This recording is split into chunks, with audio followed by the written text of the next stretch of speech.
This is Susan Sun Nunamaker with sunisthefuture.net.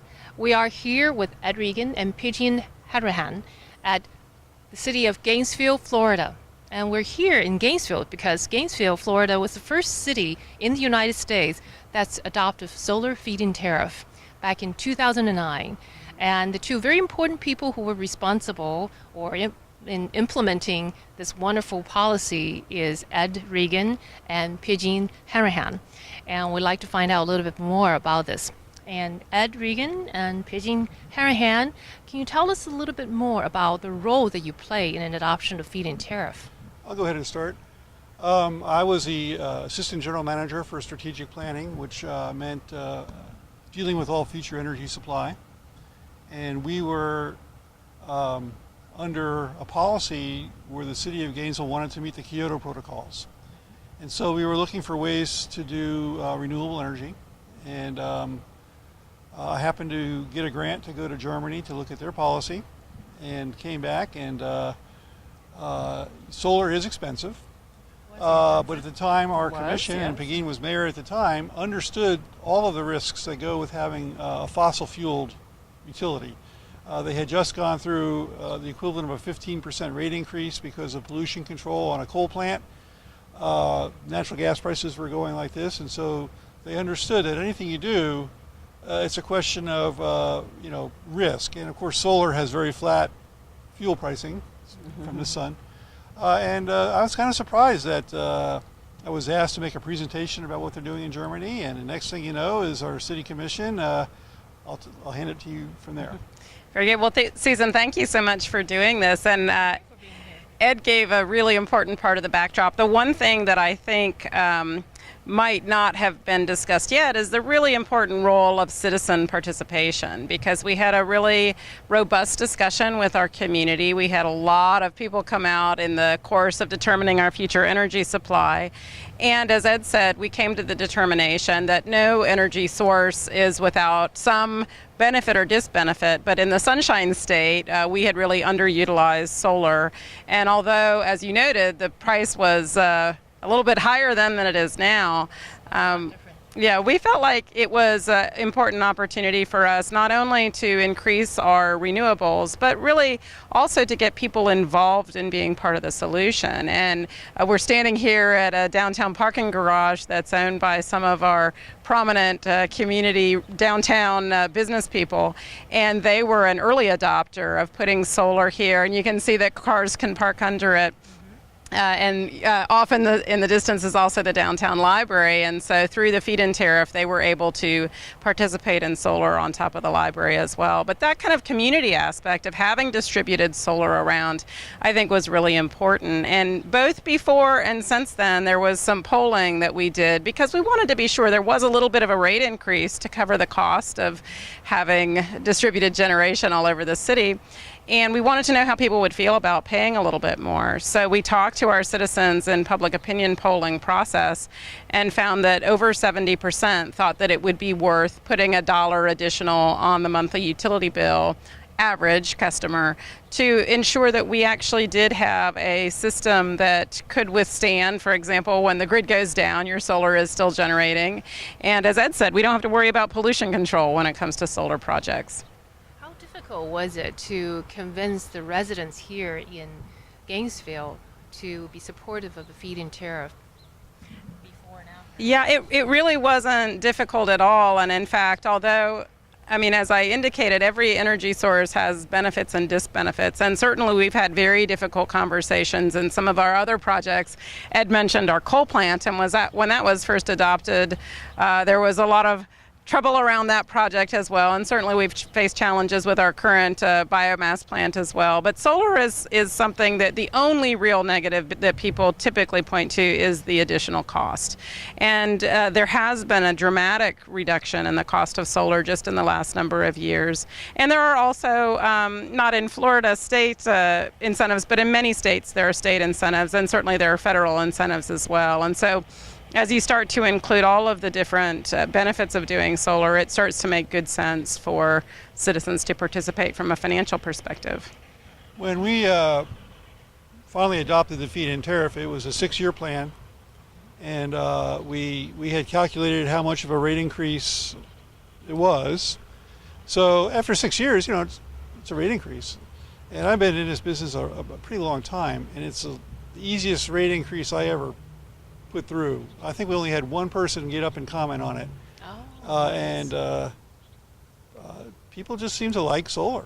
Mm-hmm. I think the Sunshine State. what they didn't like was when we got into the program, we didn't structure it so that it was an even playing field for big systems and little systems, and so I think people did not like the idea that they weren't going to get a chance to play because all these guys are coming in and putting in really big systems. So we can talk some more about that. Okay, But you were talking about citizen involvement. I remember that guy Harold. And the only reason I was interested in Germany was this guy he was German, he kept coming in and saying, this is what they're doing in Germany and here's what they're paying. And I'm thinking, how in the world, I'm doing the euro conversions, how in the world do they justify that? So when I had this opportunity to get a grant to go find out, I was already primed. And that's the role that citizens play. It's very important. Well, we don't want to just copy off of someone else. For example, Spain didn't have a very good result as just copying Germany's. Well, we didn't exactly copy them, but if it's a good idea, let's take it. But what was different about our program and is different about what I think Spain really went far awry, and Germany is getting into trouble with it too, is that we put in a layer of risk management, which is to say, here's how much we're going to buy, and that's all. Susan, I did want to just mention that, as you noted, Gainesville was the first municipality to adopt a feed-in-tariff program, but subsequently some of the largest utilities in the United States have done the same. In fact, Los Angeles most recently adopted a very similar program. They call it a CLEAN program, which stands for Clean Local Energy Accessible Now. Long Island also has a program. And then there are other communities that we identify with more directly, such as Fort Collins, Colorado, and Palo Alto, California. And one of the challenges always of being a first adopter is that you do learn through what works and what doesn't. And so after the first year or so, Gainesville did make some amendments to the program to ensure, for example, that residences didn't have to compete on the same playing field as a larger project, and that there weren't people putting in applications with no real intention of building, so that you have to put down a $500 application fee. So little tweaks that have made a really significant difference. And then the subsequent cities that have gone and adopted these programs, clean programs or feed-in-tariff programs, however you want to describe them, have benefited from Gainesville being a thought leader. But we've gotten unbelievable positive. I mean, this is a great example of so many. We've been in the New York Times and Wall Street Journal and Renewables Today and many NPR, many national and international news media.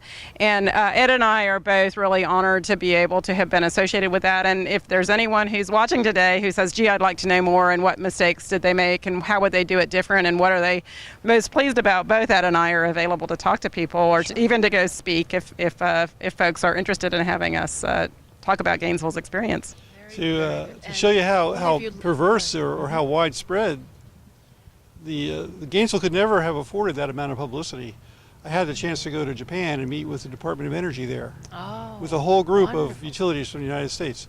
The first question I asked was, how come Gainesville has a feed-in tariff?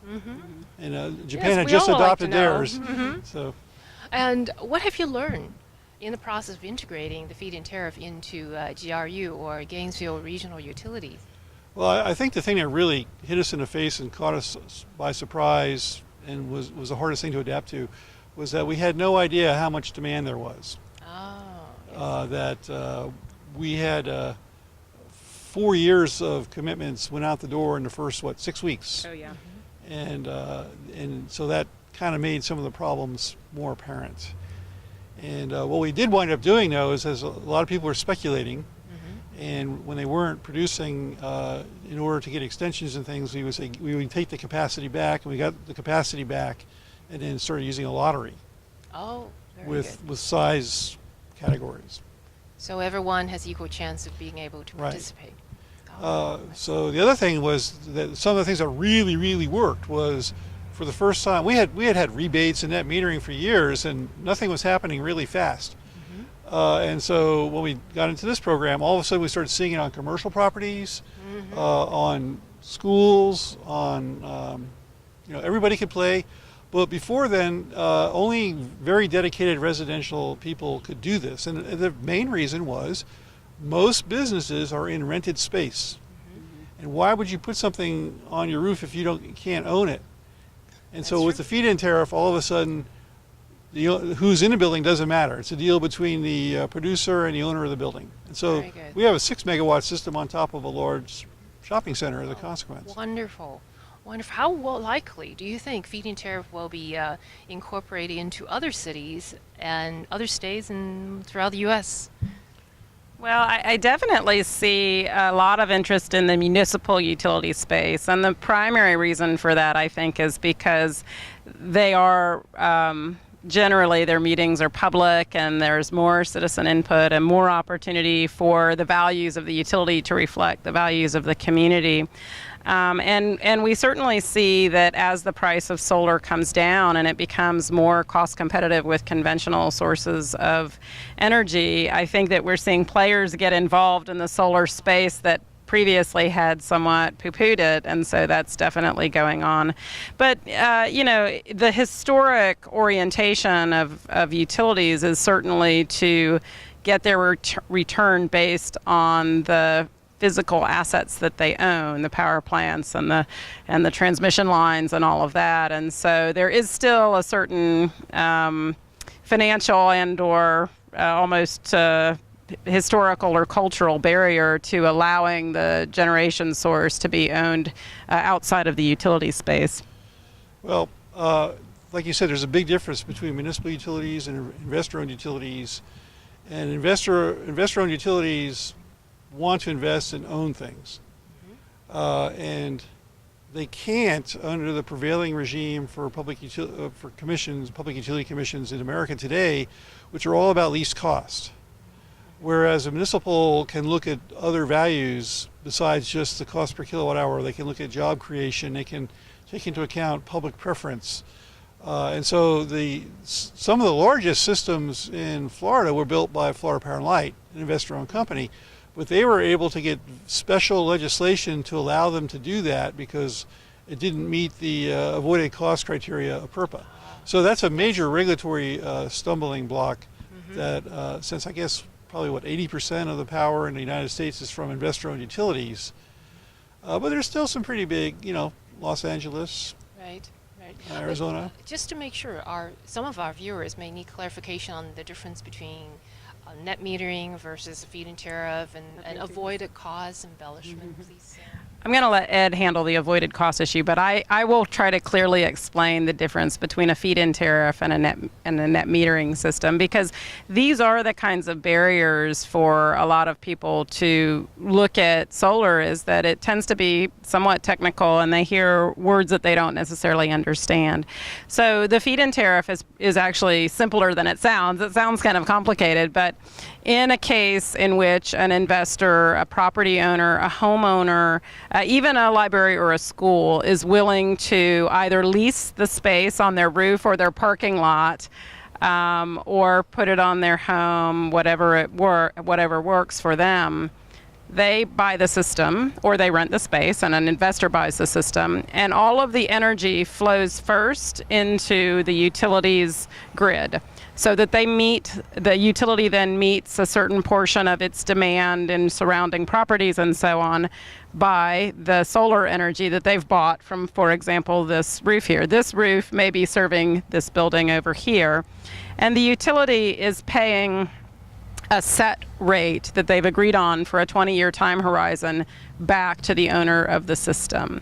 And so it's just as simple as that. Now, the difference with the net metering is that and actually, this may be a net metering system. I can't recall. It was one of our earliest larger systems here. And I believe it may have been in place before the feed-in tariff. But a net metering system, if this is net metering, for example, it would first serve the needs of this parking garage. And then any excess would go into the grid.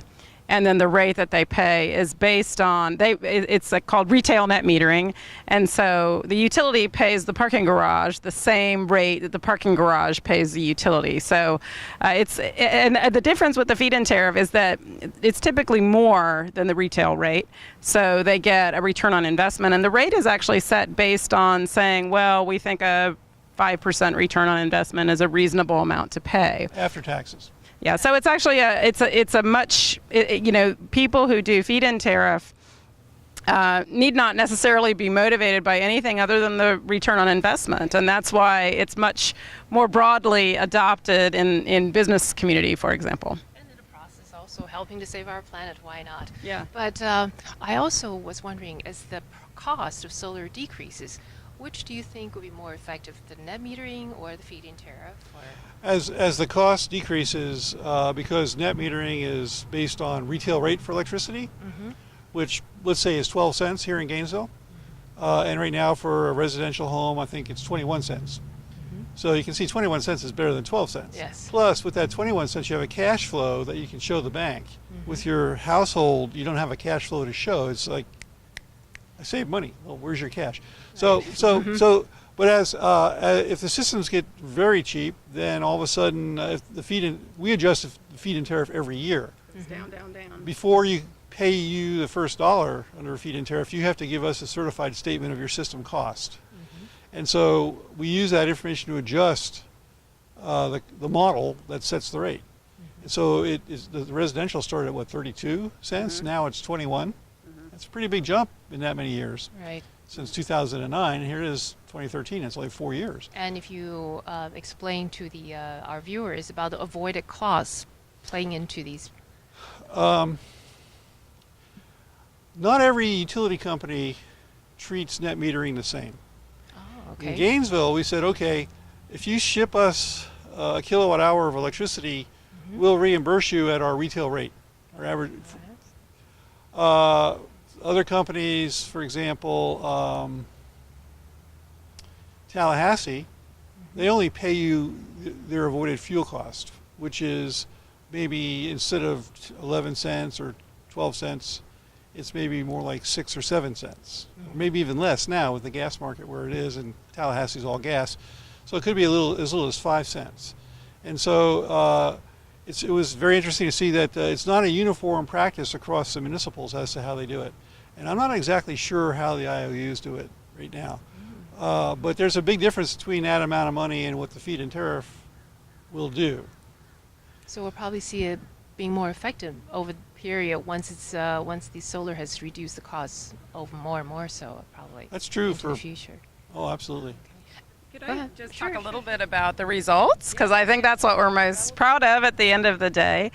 So there have been a lot of positive results that have come out of Gainesville's adoption of feed-in tariff. One of the things that I think is most telling is just the simple metrics. I mean, before we started the program, we had Less than 300 kilowatts. I was about to say less than 1,000, but I was just trying to be generous. It was less than 300 kilowatts. Now I know at the end of the year we were north of 16 megawatts. We are now number 8 per capita in the United States of America for the amount of installed solar per capita. And that's based on data that's compiled by the Solar Electric Power Association, which is a group that, yes, it includes utilities that do the reporting every year. One of the things I'm most proud of about that is that most of the cities and communities that are ahead of us are places like Arizona or California, where they have robust state incentives.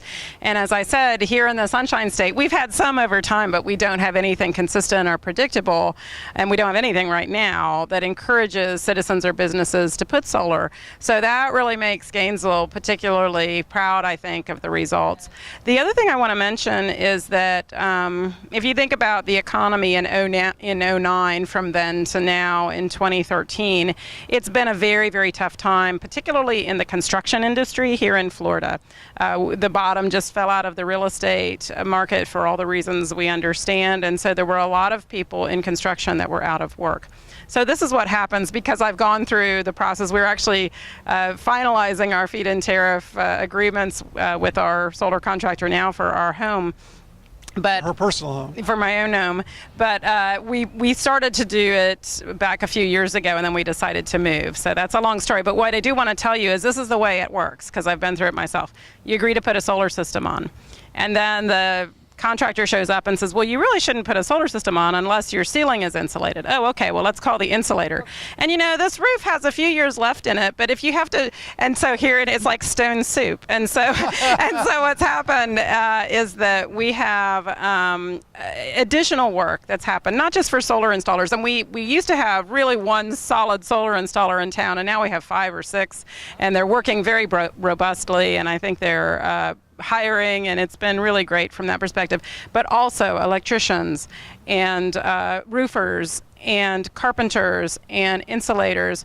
And again, this is a time when some substantial number of those individuals would have been unemployed. Now, I also want to mention that at the same time that GRU made the decision, recommended to the commission, and the commission made the decision that we should adopt a feed-in-tariff program, we also really substantially, just a few years ahead of that, had really increased our incentives and our encouragements for conservation. We adopted a utility structure that the more energy you use, the higher you pay, and those higher incremental blocks to encourage people to keep their usage as modest as they can. We made a lot more information accessible to people about their utility use through, we have a website, Gainesville-green.com, and you can go online and you can look at my energy use if you're curious to know, or Ed's, and you can look at your own and see how it compares to your neighbors. And so it's totally transparent from that perspective. And we also have a mail-out system that tells people how their energy use compares to similar homes of similar era with similar square footage and so on. And then of course we also, as Ed said, we had, I was among more than 1,000 mayors across the U.S. who in 2005 signed the Mayor's Climate Protection Agreement. So we, I think, and actually I have a great story about that involves Ed, but at first I brought it home. I had been at a mayor's meeting, and I had brought it home, and I said I gathered together the top technical staff of the city. And some of us had actually, I had worked with Ed and his brother as a young engineer years back, and so I had a little bit of a peer relationship, I think, with our public works director as well. She and I had been engineers at the county together. And I said, here, I think I'd like to bring this to the city commission, but I want you guys to look at it and see if we could actually meet this, because I didn't want to just willy-nilly adopt it. I thought, gee, if we're going to sign this thing, let's be sure we do it, So off they went, and a few weeks later, they came back and they said, well, I don't know if we really want to sign this, but we could sign this. And they had edited it and taken the shalls and made the mays and such as this. So I said, okay, guys, we can either sign this thing or we can not sign this thing, but I'm not going to send an edited version from Gainesville, Florida, because Mayor Bloomberg had signed it, and Mayor Daley in Chicago had signed it, and Mayor Manny Diaz in Miami had signed it, and so on. In fact, 80 mayors in Florida signed the Climate Protection Agreement. So I said, but really, you guys are smart engineers. Go off and figure out how we could do this. And they said, well, okay. That's what engineers like to be told, is how to go make this happen, figure out how it can be done. So they came back and they said, well, we could do it. And they laid out a plan for how it could be done. And, the solar is actually not the major piece of it. We have many bigger projects. And I'll give you my favorite personal example. And it wasn't done for carbon issues. It was done for convenience of our citizens. All of our traffic light systems across the entire county were retimed in order to maximize the flow of traffic through the city. And we already had such a system, but it ran on DOS, so it was a little old. So it was automated. Yeah. Yeah, so Cameras, sensors. Yeah. So we redid our entire traffic light system to reduce the amount of time that people are sitting at red lights. And the timing is dynamic. Yes. Yeah, so this is... Do away with those counters. Exactly, and it also reduces the tailpipe emissions, and so that's a big one. Land conservation actually makes a big difference, not putting land that has important resource value into development, but keeping it for its natural value. And then, of course, our biomass power plant has a very substantial impact on reduction of carbon, because most of that material, it's waste material from the forestry industry, from urban tree trimming, and most of it was either decomposing in the field or being burned in the field. So instead, we will produce power from it and not buy power from coal plants and gas plants and so on. So we did in a rather robust way, and we came out with all of these programs, and the Feed-In-Tariff Feed-In-Tariff was one of several, but I'm proud to say we will, at the end of this year, we will be meeting Kyoto Protocol standards here in Gainesville, and I have a factor of 2. yeah, and 40% renewable. yeah, and again, in Florida, we have 35 states have renewable portfolio standards or something similar. Florida does not, so we're proud of that. And so I did a survey, and I know all the people in that space that do that kind of planning, and I was really surprised. I found out that Gainesville was the only municipal power company in Florida that assigned a coincident demand factor to solar. So, like right now, that system's not putting out very much. But with it being cloudy like this, it's not one of our peak demand days. And so when the sun is shining, it's going to match the peak, except that the peaks are like 4 and 5 and 6 in the evening, but it doesn't get dark till 8 o'clock. Right. So we empirically came up with a coincident demand factor of happens to be 35%. So if you had 100 kilowatts, you might assume that you had 35 available at time of system peak. Well, that's valuable. It makes a difference to your generation. It makes a difference to your transmission and your distribution. And I found out no other company in Florida assumed any value at all. Oh, It was 0. okay. So that's something that's data, and that's empirical, and that can be fixed. Okay, are you making it available somewhere, or should they contact you? If so, how they can contact you? Well, you have my card there. Okay, And I I have lead them an to email. it. I'm going to give you the political answer. So the political answer is that, and I've been really honored across the U.S. to speak in a number of places, many of them pro bono. So if people contact me, I'm really happy to help communities that are thinking about this and to talk to them about particularly the political side of how this happens. And there are really 3 important factors that a community needs to have, I think, in order to be likely to adopt any cutting-edge policy in any area. The first, and I think actually most important, is a citizen electorate that is concerned about these issues. And if Gainesville's citizens were not concerned about clean energy and about having a municipal utility that's following community-based values, it never would have happened. The second factor, and I actually put this ahead of the elected leadership, quite frankly, is having a proactive staff. A staff at the utility that is creative, that is open to new ideas, that is willing to take some risk and to be, not terrible risk, obviously. You want them to be cautious and look at risk management, but willing to be ahead of the crowd, willing to think about things in a new way. And Ed is an example of someone who has been really outside the box and really willing to be creative in terms of meeting the values of the community. And then finally, even with those 2 things, if your elected officials are not on board, it's not going to happen. And so you have to have elected officials, or if it's an investor-owned utility, you have to have a board of directors of the investor-owned utility that values such things. But they still have to have customer base that's interested in it, and they still have to have technical staff that's willing to be supportive and to move forward. And so with those 3 things, I think in any community, in any area, you can do something really great. But without any one of those 3 factors, you're pretty much going to have an uphill battle. We're looking to see a lot more elected officials being agreeable and supportive of the solar energy in the future, and hopefully we'll see more of both of you in the future in some capacity of elected official. But before we end our interview, I'd like to make sure that each and every one of you have a chance to tell our viewers about what would you like our viewers to know about solar energy.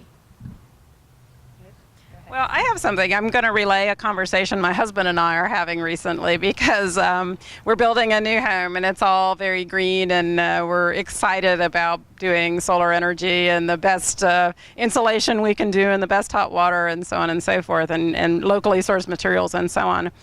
And in the course of the conversations back and forth, my husband's a civil engineer, and so he's very, very oriented toward return on investment and how to do things most efficiently.